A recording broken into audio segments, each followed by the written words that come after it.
Hey everyone, welcome back to Wood and Nichols the Movie Vlog. I am here with Amanda Diva, and I'm so excited that she's gracing me with her presence. I even wore neon.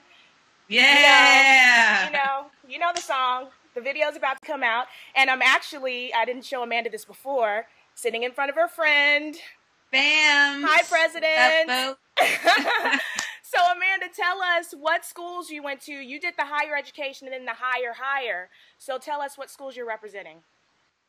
I represent SUNY Purchase and Columbia University. Columbia University, awesome. So let's get down to the question. Amanda's about to do a different kind of interview. She's about to tell us a college story.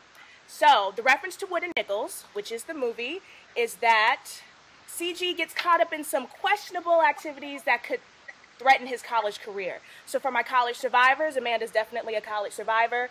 Did you find yourself in the middle of any situations that could have derailed you or actually did derail you? Share with us. Freshman year of college at SUNY Purchase, I was in the acting conservatory, and it was like a dream come true. Like they only choose 25 out of 1,500 applicants.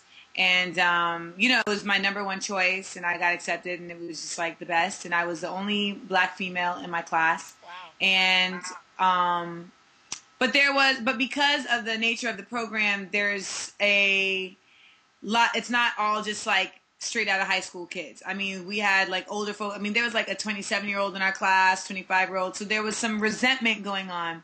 And one of the students in the class just was the supreme hater of haters. And he was a bad actor. So it was like, okay. So during the last quarter, we would have like long classes. I'm talking like our acting class was like 4 hours. And so we would have a break in the class. And so during the break, I was listening to music on my headphones, and like someone came to talk to me, and I just stopped the CD player, but the headphones were still in. So when class resumed, I didn't realize that my headphones were still in. You know, we've all had that, happen before. So he tells the professor, Amanda was listening to her headphones during class, and because he's a hater. And the professor, being the crazy old white lady that she was, decided to basically take his word and use that as fodder to get me kicked out of the program. Wow. So up until this point, I had straight A's for each quarter. So during the fourth quarter, after she curses me out in front of the class and says that I have the attention span of a 3-year-old, and that I am completely disrespectful, et cetera, et cetera, et cetera, she then makes it her business to go to the board and urge for my dismissal, which to this day is bizarre to me, because it's like, how off of that one thing do you decide that I need to be ousted? But it's because you got crazy people teaching the class.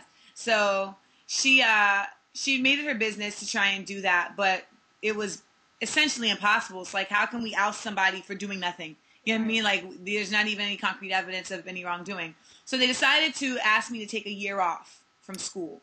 Wow. Saying that I needed to take a year off because I'm not ready to be a student and I needed to mature. So I was not going to take that line down, and I appealed it. And even to this day, they have in the student contract that you cannot appeal being asked to take a year off, since I did, because they put a clause in there saying that.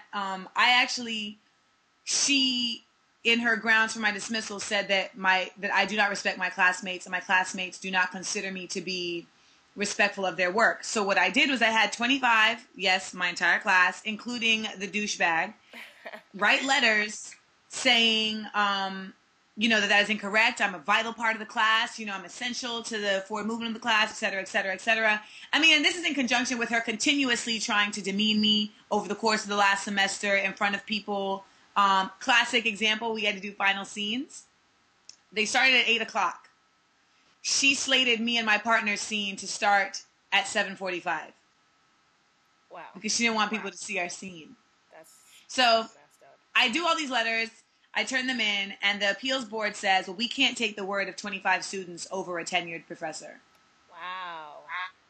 So I spent the summer trying to figure out, like, what I'm going to do, because you know, this was my dream. This was my goal to get to Purchase. You know, I'm in the acting conservatory. Like, I went to a performing arts school in Florida, Dr. Phillips High School. So, you know, this was the path that I had always expected I would be on. And here I am completely derailed over some bullshit.